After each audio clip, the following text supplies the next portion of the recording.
Je veux demeurer dans ta grâce. Je veux demeurer dans ta grâce. Je n'ai rien à donner, ni rien à te prouver. Je vais m'humilier devant ta face. Tu me connais si bien, je ne te cache rien. Il n'y a que toi seul, ô mon Jésus, qui est connu mes craintes et mes frayeurs. Et il n'y a que toi seul, ô mon Jésus, qui d'un regard vienne apaiser mon cœur.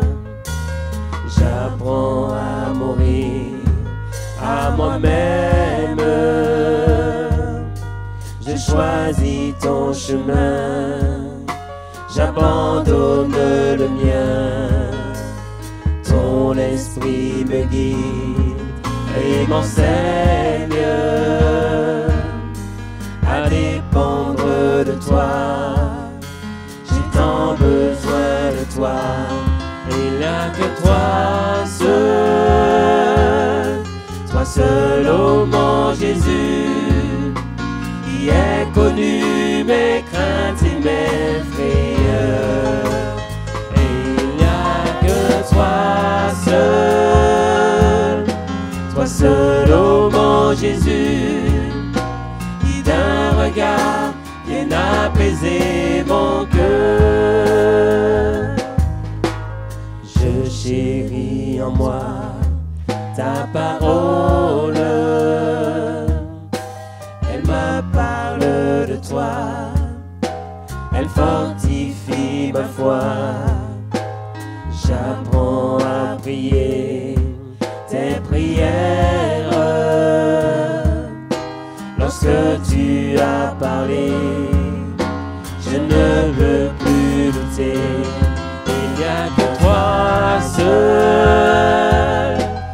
seul, ô mon Jésus, qui est connu mes craintes et mes frayeurs.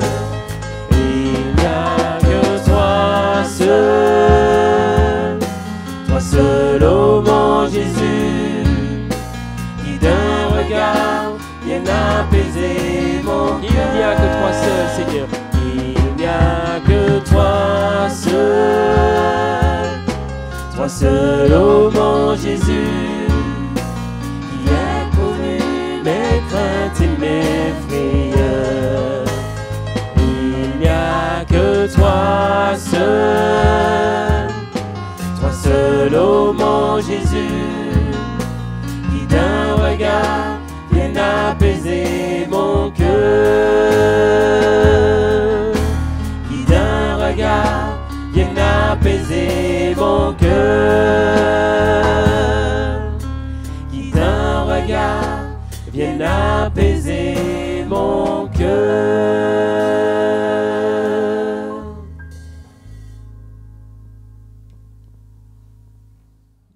Bonsoir, chers frères et sœurs.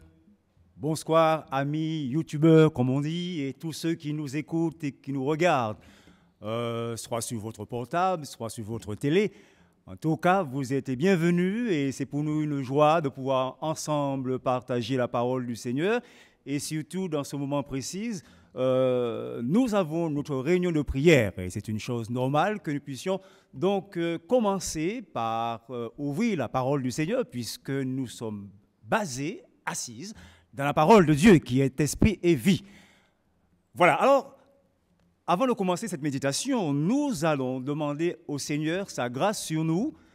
Et c'est pourquoi je vous demande de baisser votre tête de là où vous êtes et nous allons prier le Seigneur pour recommander cet instant dans sa présence.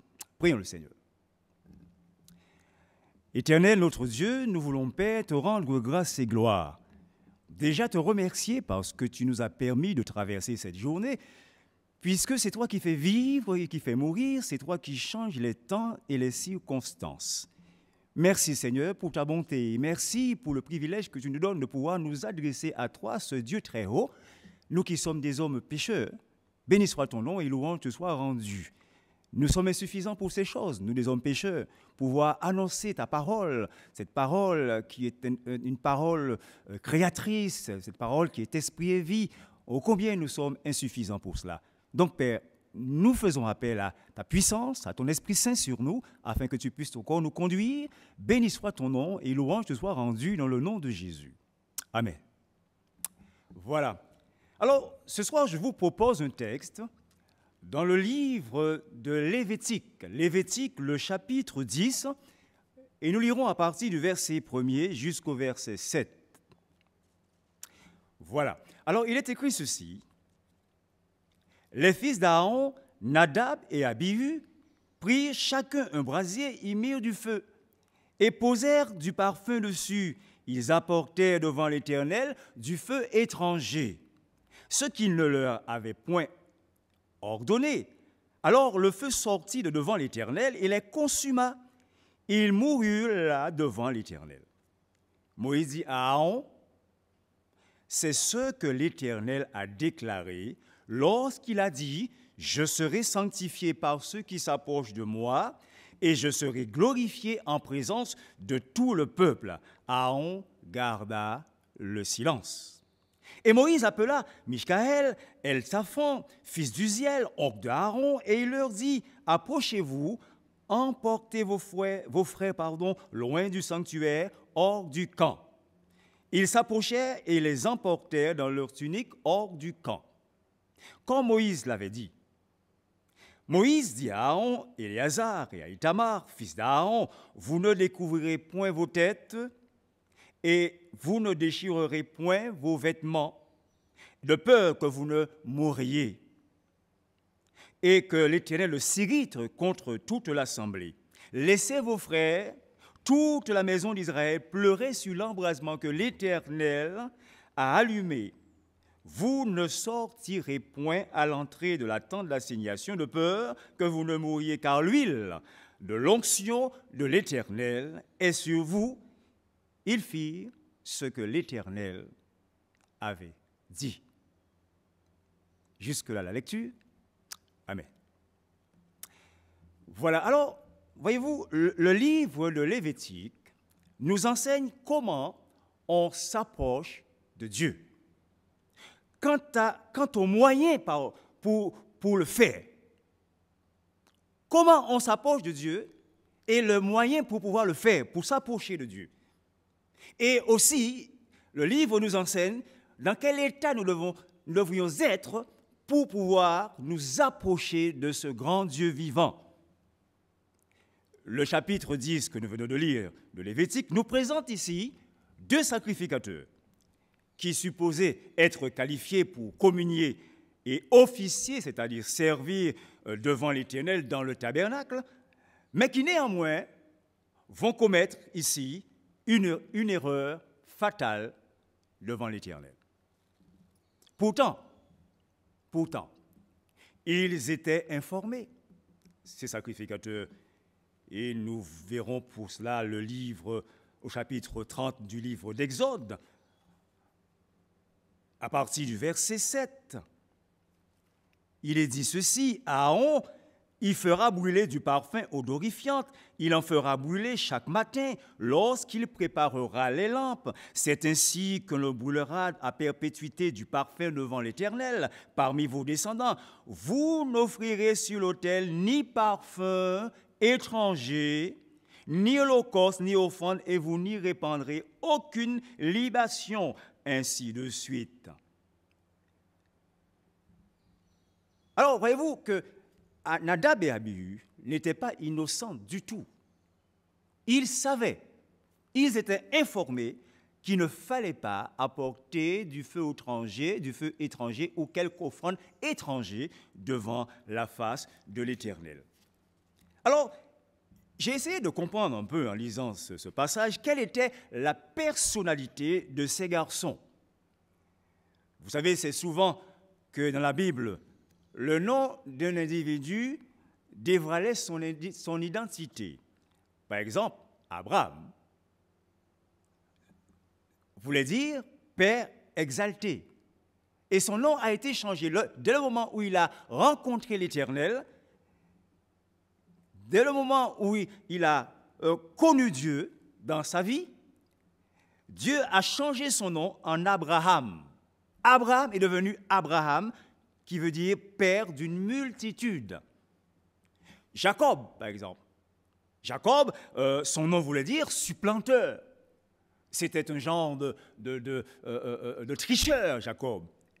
Et lorsque Jacob s'est converti, lorsqu'il a rencontré l'Éternel dans sa vie, sur son chemin, son nom a été changé en Israël. Israël, le père de la nation d'Israël, qui veut dire qui lutte avec Dieu. Dans le Nouveau Testament, nous avons encore un exemple parmi tant d'autres exemples. Paul. Autrefois, il ne s'appelait pas Paul, il s'appelait Saul. Et Saul était un persécuteur de l'Église. Et lorsqu'il a rencontré le Seigneur Jésus sur le chemin de Damas, et puis après cela, son nom a été changé en Paul. Voyez-vous, on peut encore citer pas mal d'autres exemples. Nadab et Abihu faisaient partie d'une famille de sacrificateurs, mais il leur manquait quelque chose. C'était un privilège de faire partie de cette famille de sacrificateurs. Mais Nadab et Abihu manquaient quelque chose. Ce qu'il manquait, c'était la crainte de l'Éternel. La crainte de l'Éternel, c'est-à-dire croire ce que Dieu dit, avoir la foi en la parole de Dieu, dans la parole du Seigneur, avoir un grand respect pour la personne même de Dieu. Mais malheureusement, ils n'avaient pas cela. Ils avaient failli à cela. Leur doctrine à eux deux, Nadab et Abihu, privilégiait d'abord l'individu et sa liberté. Je dis que leur doctrine, Nadab et Abihu, privilégiait l'individu et sa liberté. Un genre de libéralisme, plutôt que de sanctifier et glorifier le Dieu d'Israël. D'ailleurs, c'est ce que signifie leur nom.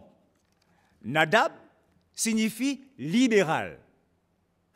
Libéral. Abihu signifie « il est mon père ». Donc, voyez-vous, les deux là, ensemble, c'était un genre de libéralisme familier qui les a poussés à passer outre les règles, outre les principes établis par l'Éternel. Dans le livre d'Ésaïe, au chapitre 46, et le verset 5, Dieu dit ceci à Israël. « À qui pouvez-vous me comparer pour en faire mon égal? » Voyez-vous, Dieu est différent de nous. Dieu est un Dieu 3 fois saint. Nous n'entrons pas en sa présence comme nous entrons dans la présence d'un homme. Dieu est différent. Dieu doit être sanctifié avec tout le contenu même de ce mot sanctifié. Alors voyez-vous, il m'arrive des fois d'être extrêmement perplexe quand je vois des fois au sein de ce royaume de sacrificateurs que nous sommes, puisque nous aujourd'hui, nous croyants aujourd'hui, sur la nouvelle alliance, nous sommes devenus des sacrificateurs. Il est dit dans Apocalypse au chapitre 1er et le verset 6, Jésus a fait de nous un royaume de sacrificateurs pour Dieu son Père. À lui soit la gloire et la puissance au siècle des siècles. Amen. Nous sommes donc un royaume de sacrificateurs. Et je dis des fois, je suis perplexe. Parce qu'au milieu de ce royaume de sacrificateurs, comme Nadab et Abihu, au milieu de la tribu de Lévi, qui était une tribu de sacrificateurs devant l'Éternel, je dis qu'au milieu de ces sacrificateurs que nous sommes, il y a une multitude qui sont de la classe de Nadab. Prônant plutôt un libéralisme spirituel ambiant, sans se soucier de ce que Dieu pense. Ce Dieu juste, ce Dieu saint, ce Dieu qui est différent, ce Dieu qui est à part.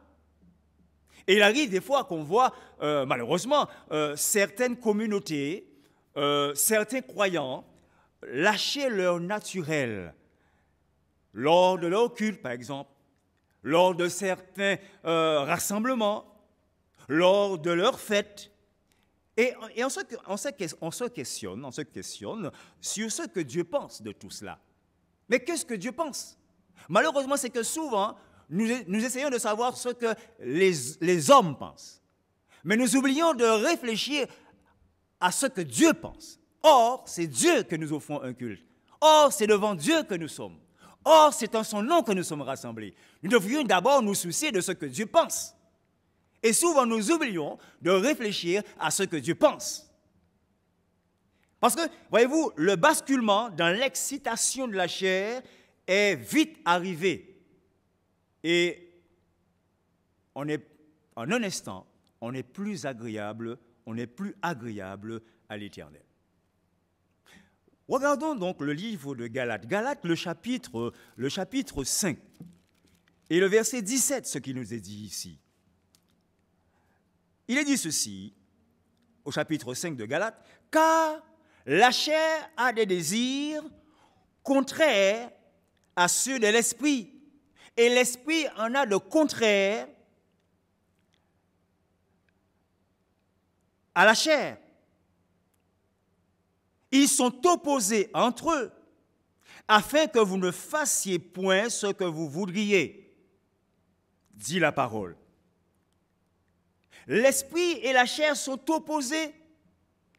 Et il est dit au verset 24, faisons un grand saut au verset 24, « Ceux qui sont à Jésus-Christ ont crucifié la chair avec ses passions et ses désirs. » La chair ne saurait être agréable à Dieu. Donc nous ne pouvons pas laisser notre chair nous conduire. Nous ne pouvons pas laisser notre chair prendre le dessus et nous dicter comment nous devons offrir notre culte à Dieu, comment nous devons nous présenter devant l'Éternel, qu'est-ce que nous devons faire pour pouvoir officier devant l'Éternel. C'est la révélation de Dieu qui doit nous dicter la manière dont nous devons officier devant l'Éternel. Voyez-vous, il y a des joies découlant de la bénédiction de Dieu, mais ne tenant pas la chair en échec. Donc, par conséquent, ces moments de bénédiction, ces moments de joie deviennent irrecevables. Alors, je ne sais pas si vous comprenez ce que je dis là. Je dis, il y a des moments de joie qui découlent de la bénédiction de Dieu, mais qui ne tiennent pas la chair en échec. Et par conséquent, ces moments-là deviennent irrecevables. Je prends un exemple, peut-être que vous me faire comprendre. Voyez-vous, je suis un jeune étudiant. Et puis, voilà, j'ai prié le Seigneur Jésus, j'ai prié Dieu pour pouvoir réussir, par exemple, mon bac. J'ai demandé à l'église de prier pour moi. J'ai prié le Seigneur et Dieu m'a fait grâce et finalement, j'ai eu mon bac. Et je suis heureux, un étudiant heureux et content d'avoir réussi mon bac. Alors, je dis, voilà, je vais faire une fête, comme font tous les étudiants. Au début des vacances, après le résultat des examens, et puis j'invite les camarades, quelques frères et sœurs, et puis on fait une fête pour nous réjouir, parce que Dieu nous a bénis, parce que Dieu a répondu à ma prière. Et donc, par conséquent, c'est une fête qui est basée sur l'action de grâce. Parce que nous voulons remercier Dieu, nous réjouir pour cette bénédiction que Dieu nous a accordée.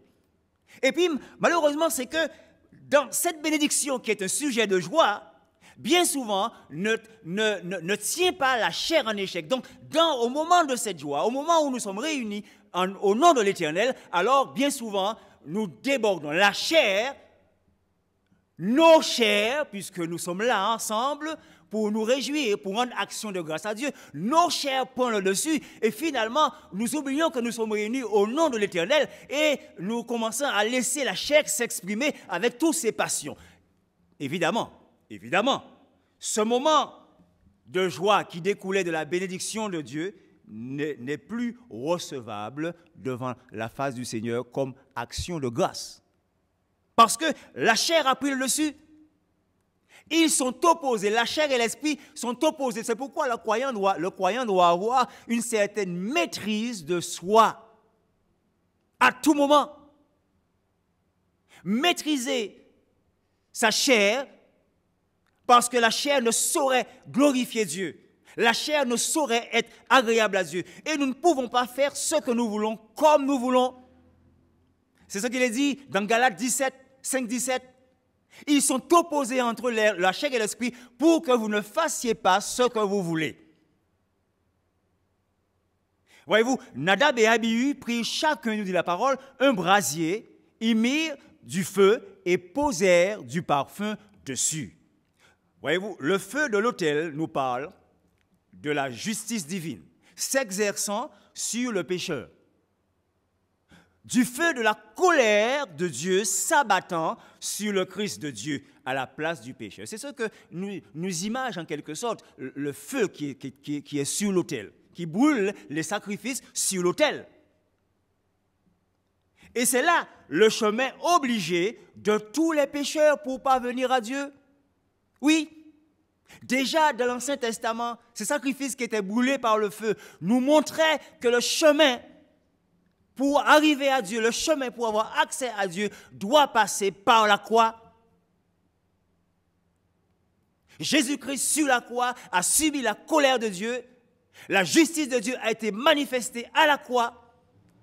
Christ est mort à notre place et ressuscité pour notre justification. Donc nous devons absolument, pour être agréable à Dieu, passer par le chemin de la croix. Nadab et Abihu ont usé de légèreté, de manquement face aux recommandations de l'Éternel. Parce que c'était une chose très importante. Mais ces jeunes hommes, dans leur légèreté, ont jugé qu'ils avaient une certaine liberté de faire comme ils voulaient. Ils ont décidé d'offrir un culte à leur goût à l'Éternel. Voyez-vous, chers amis, le sacrificateur doit pouvoir discerner ce qui est souillé de ce qui est pur, ce qui est profane de ce qui est saint. Nadab et Abihu posèrent du parfum sur ce brasier. Voyez-vous, ce parfum avait des caractéristiques spécifiques et exclusives.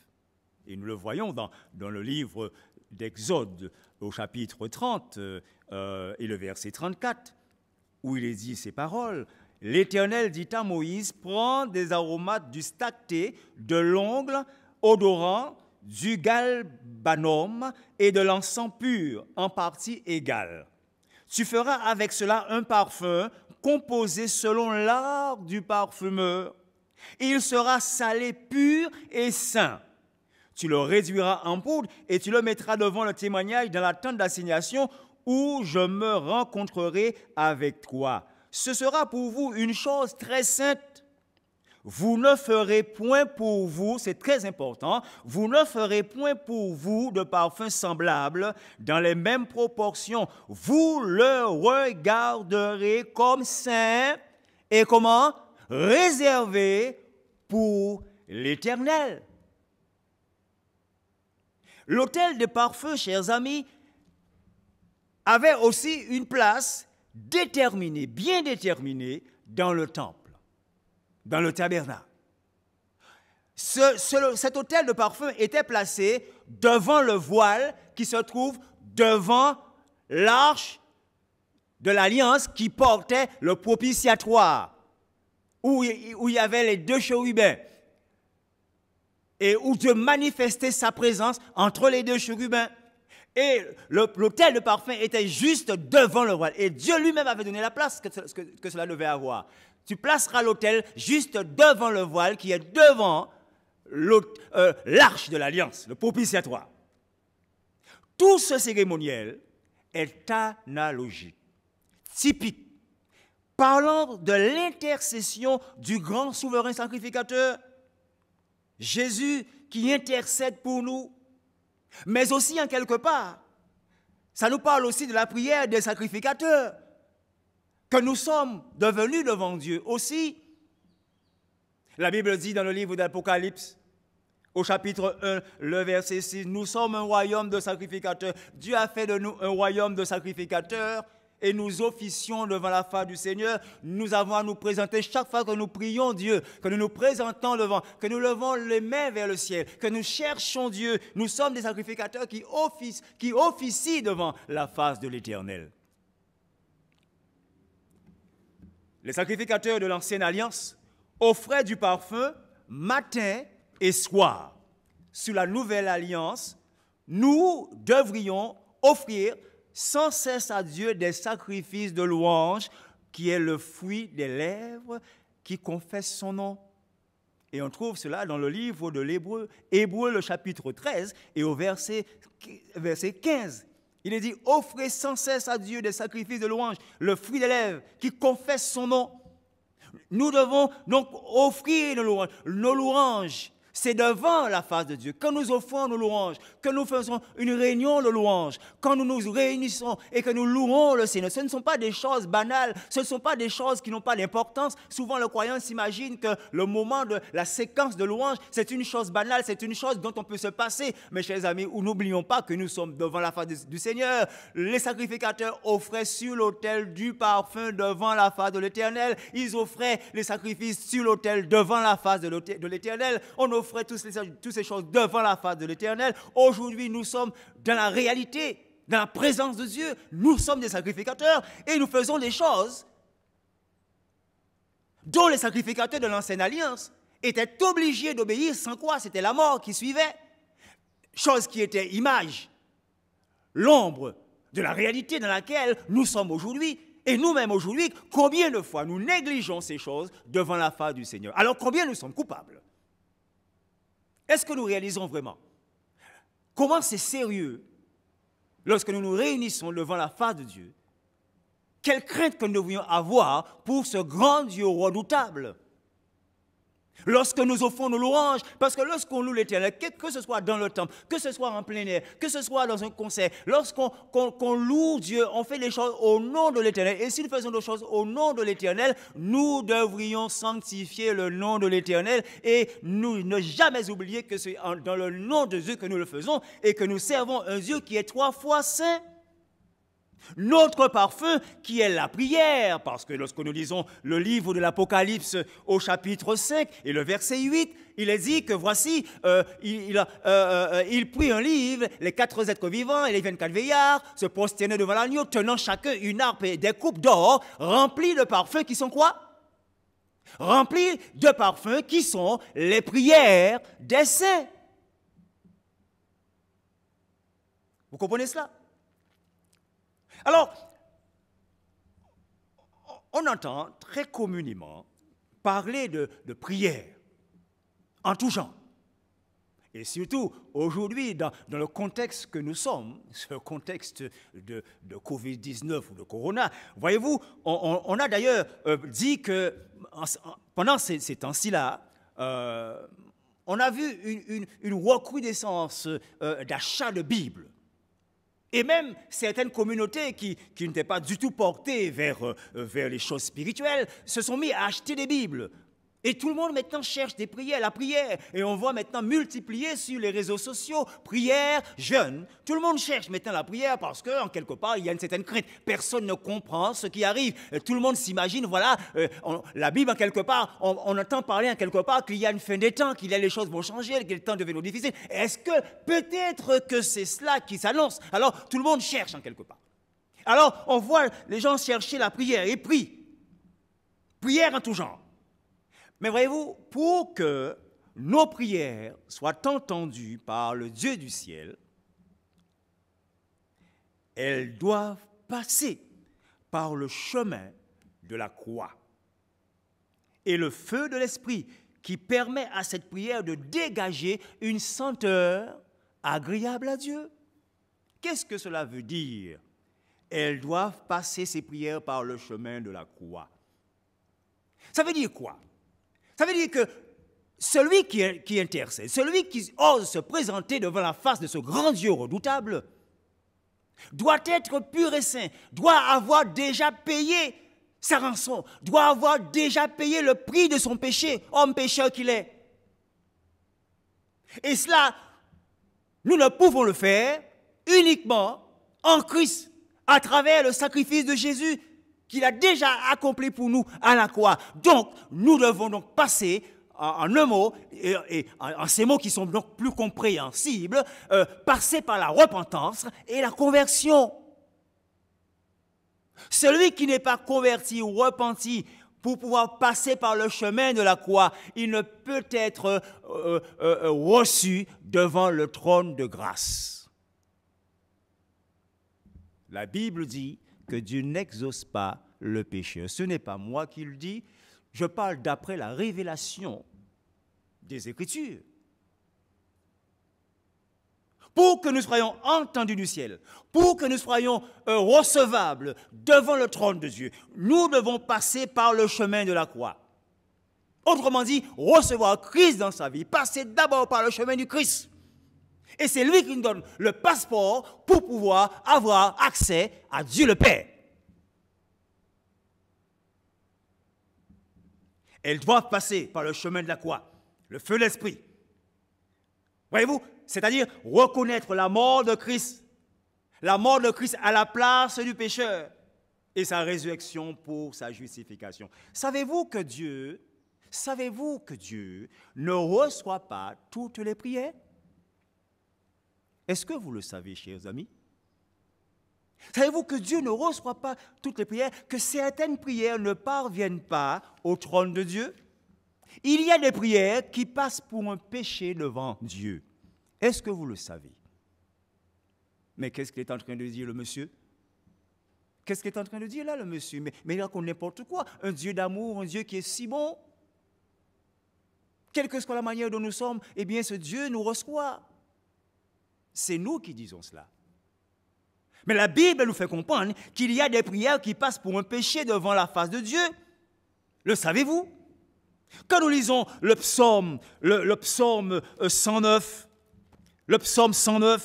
et au verset 7, il est dit ceci: quand on le jugera, qu'il soit déclaré coupable et que sa prière passe pour un péché, c'est-à-dire le méchant, celui qui ne connaît pas Dieu, celui qui ne cherche pas Dieu, celui qui prône tout le temps la violence dans sa vie, quelle manière de vivre tout à fait à l'envers de la volonté de Dieu, du caractère de Dieu. Quand nous lisons Ésaïe au chapitre 1er et le verset 15, il est dit ceci, pareil: quand vous étendez vos mains, je détourne de vous mes yeux, dit la parole. Quand vous multipliez vos prières, je n'écoute pas. Vos mains sont pleines de sang, dit l'Éternel. Et si nous tournons dans le livre, le Proverbe, au chapitre 28 et le verset 9, qu'est-ce qu'il écrit? Il est dit ceci: celui qui raidit le cou pour ne pas écouter la loi, la parole de Dieu, sa prière même est une abomination. Celui qui raidit le cou, c'est celui qui fait le rebelle. Celui qui refuse de s'humilier devant la révélation de Dieu. Celui qui est comme Nadab et Abihu, c'est-à-dire des gens de libéral, des gens qui font ce qu'ils veulent. Ils sont libres, c'est la liberté de l'individu de faire comme il veut. Toi, tu fais comme ça, lui fait comme ça, moi, je fais comme je veux.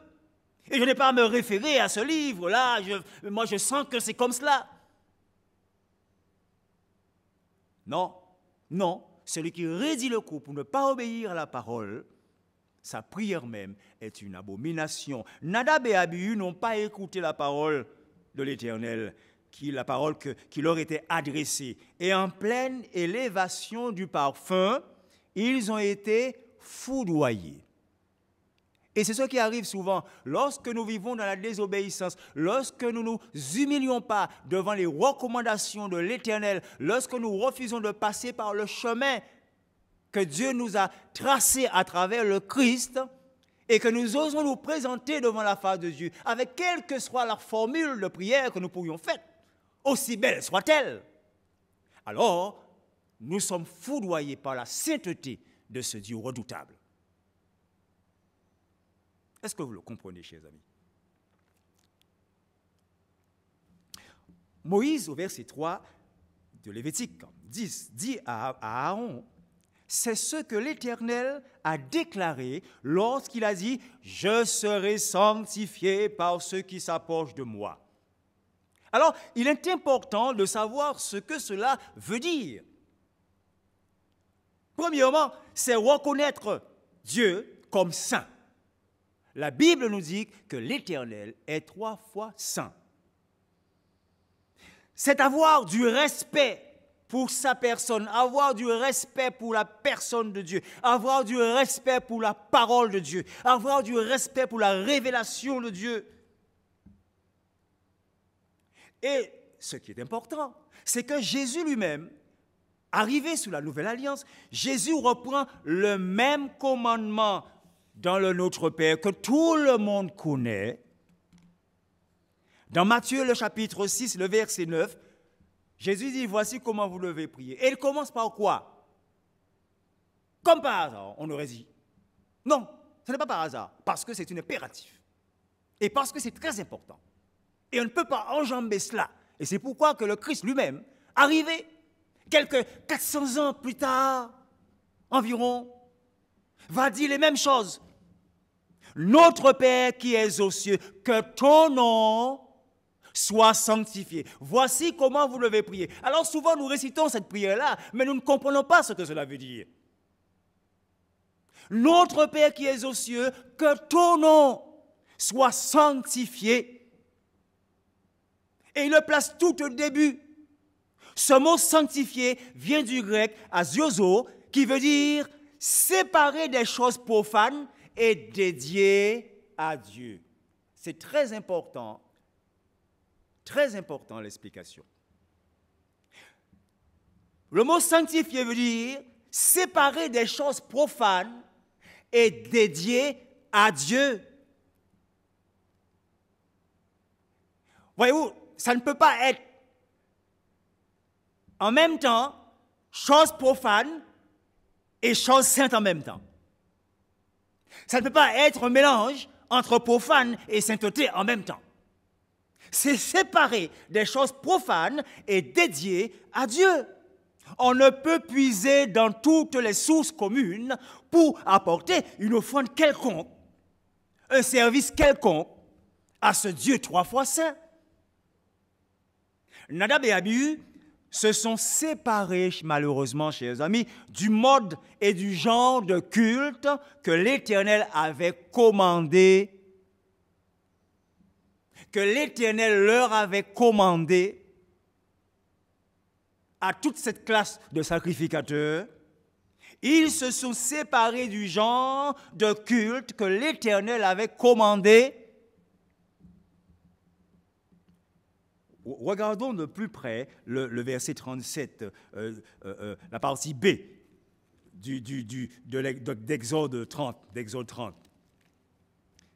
Le 37, le verset 37, la partie B. Il dit, vous le regarderez comme saint et réservé pour l'Éternel. Ce parfum-là.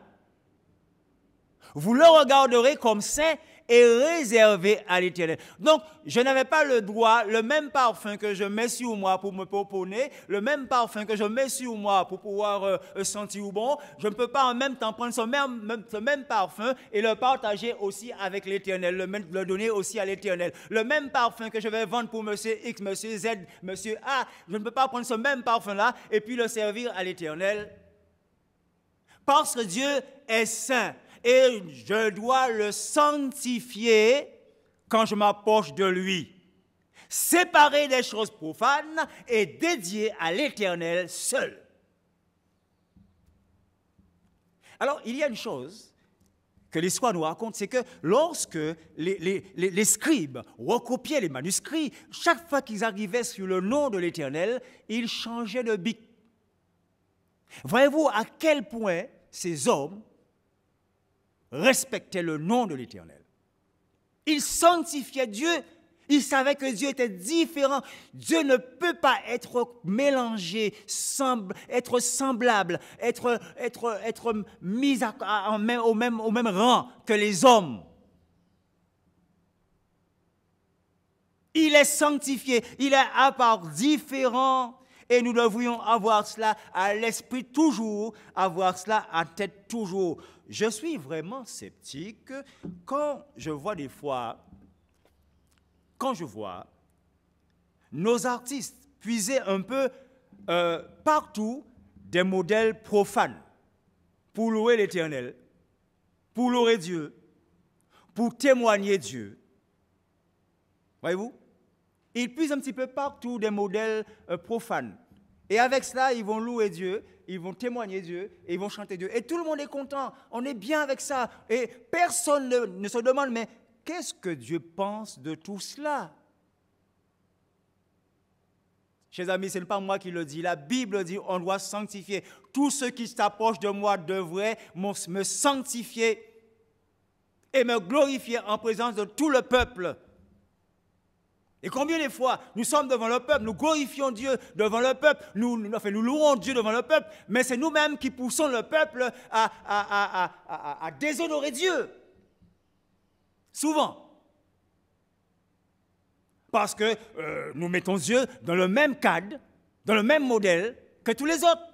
Or, ce Dieu-là on devait faire savoir au monde que le Dieu que nous servons est un Dieu à part, un Dieu différent, un Dieu redoutable, un Dieu 3 fois saint.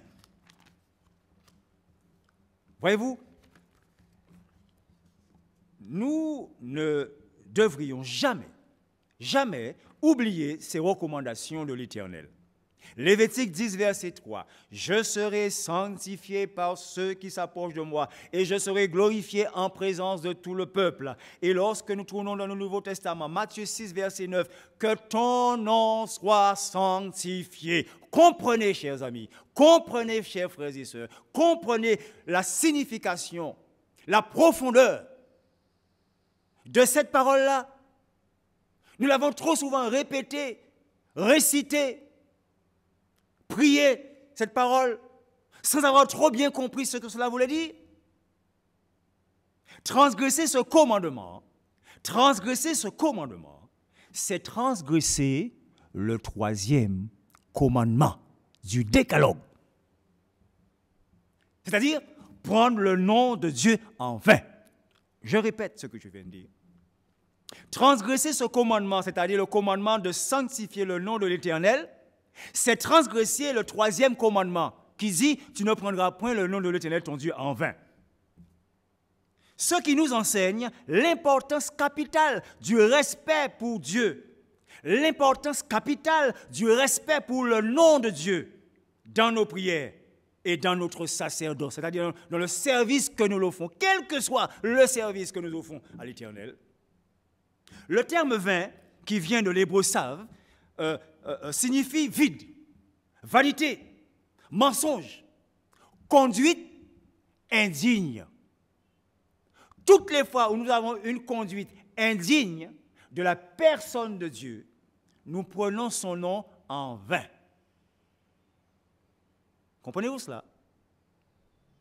Ce n'est pas seulement lorsque je dis « aïe bon Dieu » ou lorsque je nomme le nom de Dieu pour n'importe quoi. Ce n'est pas seulement cela, là que je prends le nom de Dieu en vain. Quand je ne sanctifie pas le nom de Dieu, quand j'ai une conduite indigne vis-à-vis du nom de Dieu, je prends son nom aussi en vain. Parce que le nom de Dieu manifeste son caractère, manifeste sa personne. Voyez-vous, Satan pousse certains à gommer la frontière entre le profane et le sacré. Alors, rappelez-vous cela, chers amis, il y a ce qui est profane et il y a ce qui est sacré. Aujourd'hui, nous sommes dans un monde nouveau, un monde qui mélange toutes choses. Mais où est le problème? Qu'est-ce qu'il y a? Pourquoi? Mais non, je peux venir n'importe comment, je peux être n'importe comment. Où est le problème? C'est une liberté, le libéralisme de Nadab et Abihu. Satan pousse les hommes à gommer, je dis, la frontière entre le profane et le sacré.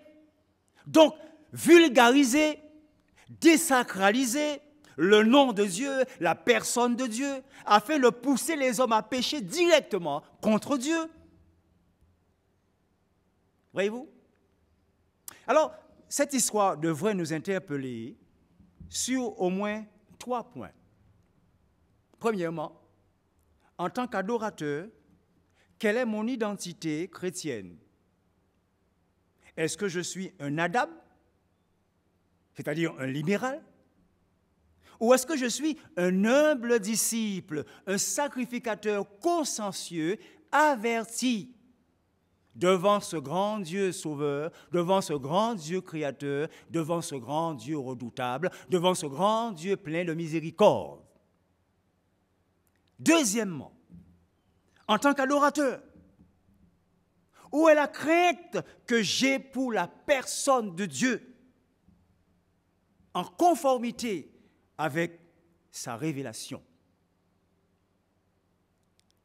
Et troisièmement, le nom de Dieu est-il sanctifié? Le nom de Dieu est-il glorifié à travers les divers services, les divers témoignages que j'offre en son nom? Nous devrions avoir ces réflexions pour nous-mêmes.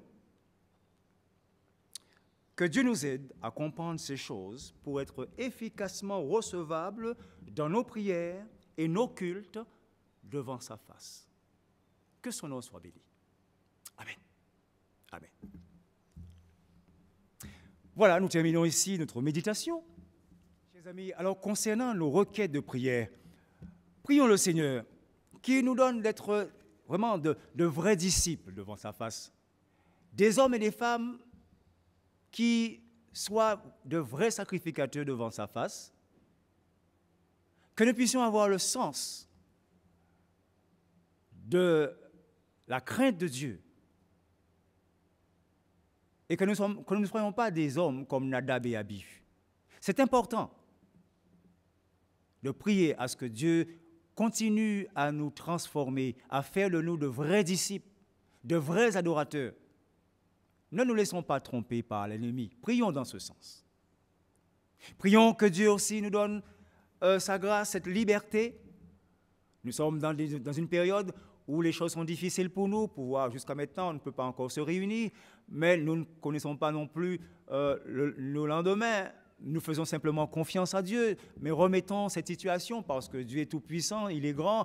Dieu, il n'est pas comme nous dans une finitude des choses. Dieu connaît toutes choses, le commencement et la fin de toutes choses. Il est dans un présent continu, par conséquent, il connaît le lendemain. Donc prions le Seigneur afin qu'il nous prépare des lendemains meilleurs pour que nous puissions pouvoir le glorifier. N'oublions pas non plus nos malades. Prions aussi pour tous ceux qui, en quelque part, cherchent la face du Seigneur, qui sont peut-être, qui tâtonnent peut-être, qui cherchent en tâtonnant, que Dieu puisse se révéler à eux, puisque la Bible dit, cela ne dépend pas de celui qui veut, ni de celui qui court, mais Dieu qui fait miséricorde. Et prions aussi, selon que l'Esprit nous dirige. Mais prions surtout que nous puissions être de vrais adorateurs, des hommes et des femmes qui craignent Dieu et qui savent ce que cela veut dire, d'après ce texte que nous avons médité ce soir. Pour ce moment de méditation, priez le Seigneur. Éternel notre Dieu, je voudrais, Père, m'humilier devant ta face.